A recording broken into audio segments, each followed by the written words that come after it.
As always, we wish to say thank you for making zsportslounge.com your place to be and the host of affiliates that help support that 1.5 million listeners and the military bases all over this great planet of ours. We have the opportunity to do a recap, go back to Colgate University, talk a little football once again with head football coach, Coach Dick Biddle. How you, sir? How you doing? Glad to be there. Hey, thank you very much. You're on a very good tear right now. You've got a lot of love in the Detroit marketplace. We talked a little bit off air about it. A lot of people who first meet you are like, well, he doesn't talk a whole lot. He's straight to the point. Once they're involved in your program for a couple years, it seems like you grip and build relationships with everybody you touch. Well, I mean, I don't know. I mean, I enjoy being around the players, and it's always nice to watch them, how much they mature, but by the time they're, junior or senior. And I think part of it has been that, we've been pretty successful, and players buy into that, and that's for a strong bond. But I think here at Colgate, we get some great young men that, not only are good athletes, but that they're good people, and they're just fun to be around, and, you really get close to them. And it's great when they go out in the world and they're successful, but it's always important that they be a part of your program. And, obviously, the longer you've been at the place, the more bonds you're going to have. And I've been here close to 14 years, so a lot of guys that I've coached, here in the years, are now married and have children or whatever. So, when that happens, it's a little bit different relationship. It's, it's more personal or whatever. And that's the fun to me. Winning's always very important, but the fun part about coaching is, building those relationships and seeing players that are successful. And I think sometimes you're like a parent to them, and it makes you proud when they do well. Coach, we've heard that about you big times. We've had, like I said before, we've had a bunch of parents and I guess people my age who have kids that are growing up, are looking at your program because of the fact of how you grip. Now, you can say that you've been with the program, as long as you have. If you're not successful, it doesn't matter because the kids won't believe, or I should say the young men will not follow, your direction. There will be challenges to the program because you've been successful at bringing out your message and bringing the best out of these athletes. I think that's why that they're bonded to you. When you tell them to line up, when you tell your assistant coaches we need to work on this particular play, we've got a game coming up, the students are easier to forgive and remember based on the successes you have off the field as well as on the field. I think it comes into how you do business in football. Well, I think it's how you treat the players, but you got to be firm with them. But I think, winning begets winning, and I think, the more you win, the more credibility you have with players, and the more they're going to listen to you.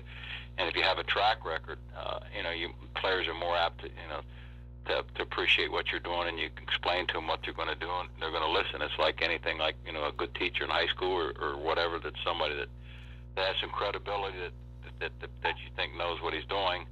And I think everybody wants proof. Everybody, success, is the best remedy, and I think that's what attracts players. And if you have been successful, you just keep building on that and building on it, and you do have credibility. It's like anything else. So, bad part about that, you're only as good as your last game, so you got to keep winning. But, players buy into it, and it's just, it's a fun thing, and I think it's very important that you work that, but I think it's also very important that, there's a certain way to do it, and you have to treat the players the right way. You can get on them and motivate them, but you can't make it personal, and you got to do it the right way so they buy into it. And again, as I said, like the Joe Paternos and Bobby Bowds, they have the instant credibility that, that people are going to listen to whatever you say. Yeah, and the point is right there is that you have integrity. When you step on the field and you're getting mad at somebody, the player either knows you're right or learns that you're right, and when they accept that, it's a little easier to deal with on that level, especially with the success you've had.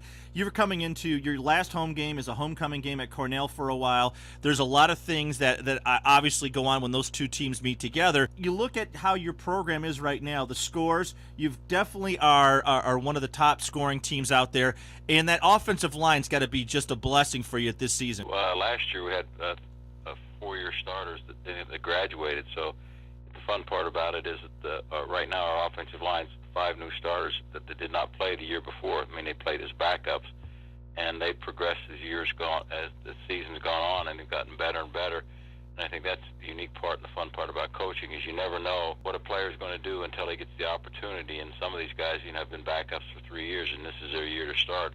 And they're really playing like gangbusters, and they're doing a good job. We like to run the ball, so obviously you need a good tailback, but you need the troops up front to get it done, and we've kind of sold that we expect a lot of it, our offensive line, and I think right now we we just reloaded. I mean, we lost some good players, but we had some players that wanted to play and stepped up.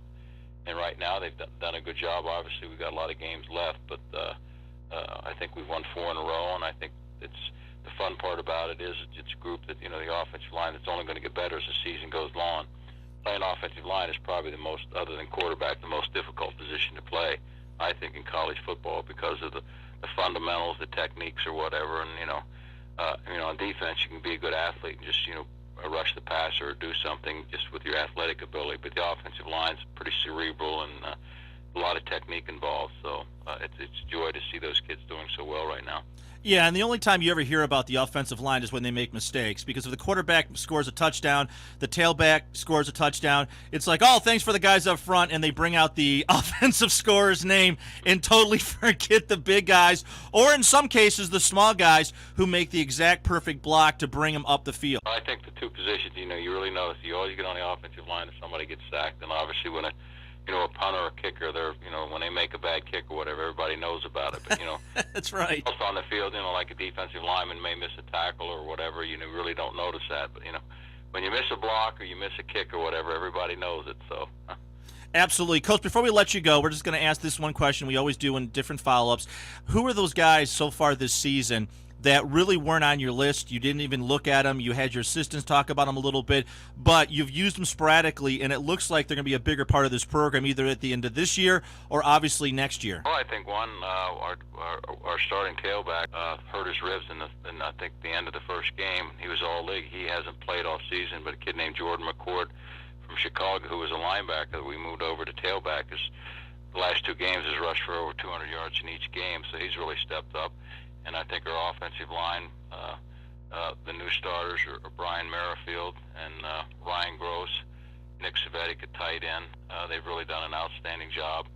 And I think our defensive backfield, Dimitri Diamond, who's a freshman, came in. We lost an all-league player who decided not to play, and Dimitri Diamond's a freshman, come in and replaced him. And then we have a very good safety, Uzi Ida, who probably would be all-league as one of our better players. So those are a number of the guys, and I also think our 2 kickers who never kicked in a game are both freshmen, both from Florida, have really done a great job. Hey, guys, this is Coach Dick Biddle from Colgate University. We're going to try to get him on probably in 3 weeks when that Holy Cross game comes upon. Coach, thank you for the time with us today. Okay, take care. You too. One moment.